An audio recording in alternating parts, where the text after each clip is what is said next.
In climbing, we often use our mouth as a third hand. We sort pro and hold slings in our teeth. We also use our teeth to hold slack as we pull up more rope to clip pro.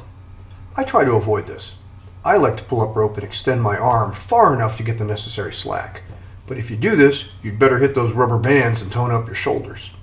If you see me pulling up slack and holding it in my teeth, it means I'm pretty desperate.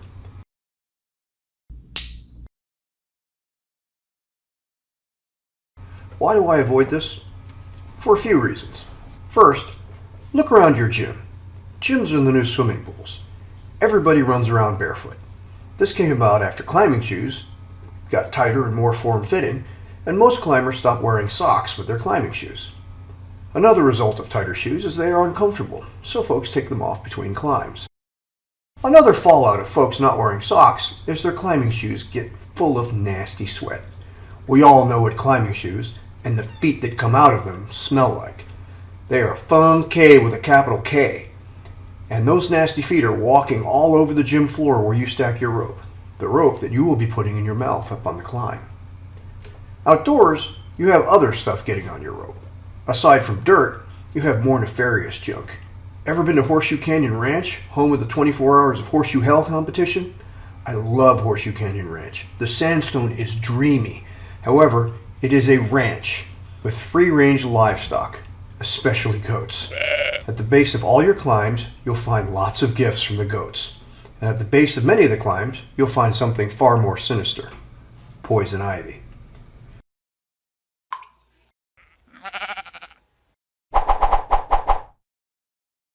Plopping your rope at the base of the climb runs the risk of dropping it onto poison ivy and, well, droppings. As my buddy and I climbed and pulled up slack to hold in our teeth, we kept reminding each other, remember what's at the base of the climb.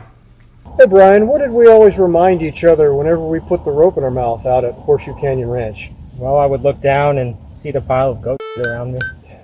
Yeah, and the poison ivy. And that too. The third reason is pretty spooky. At my local gym years ago in Virginia, a climber pulled up slack to clip and held it in his teeth while he reached down to pull up more rope. He fell with the rope between his teeth. Instinctively, he clenched his jaw, and he took the impact of the fall on his teeth, not his harness. The result? He cracked open his hard palate. By the way, this would have turned out better if he had just screamed when he fell, as that would have released the rope from his mouth. So, no shame in screaming when you fall. Consider it a safety mechanism. What's the alternative to using your mouth? Well, you can fish it out with a fully extended arm. Just kind of work it out as you go along up to the bolt. When that doesn't give you enough slack, you can try pinning the rope to the wall with your knee instead of holding it in your teeth. Pull some slack, pin it with your leg against the wall, reach down, and pull up more slack.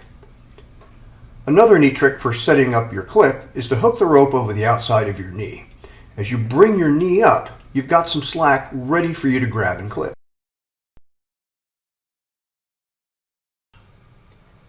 That's all for this short quick clip on clipping. Be sure to tune in to future quick clips for more tips on clips. I'm Cliff. Thank you.